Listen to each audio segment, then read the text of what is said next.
Mrs. Lawrence was at the time delivering remarks at a special event to usher in the 180th Emancipation celebration in Guyana. While alluding to the contributions by Afro-Guyanese leaders to the development of this country, Mrs. Lawrence said the sacrifices of those who paved the way for the freedom Guyanese enjoy today is sometimes forgotten. She seized the opportunity to call on persons who attended the ceremony to reflect on their inputs to national building.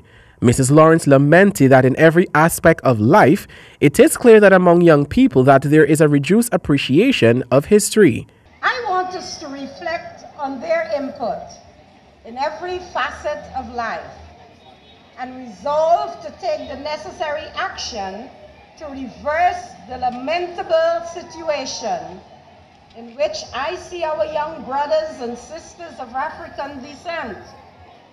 They seem lost and hopeless, but as Bob Marley advocates in his song, they need to emancipate themselves from mental slavery.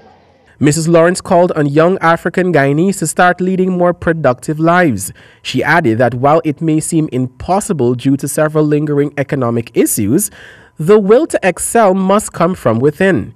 By reminding ourselves of the history of our foreparents, who at the end of that era of subjugation and cultural destruction rose like the phoenix to set in train this great Guyanese nation.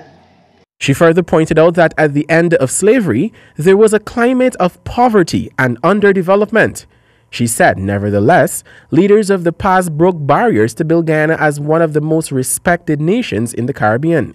Their indomitable will, their foresight and spirit of enterprise set the pace.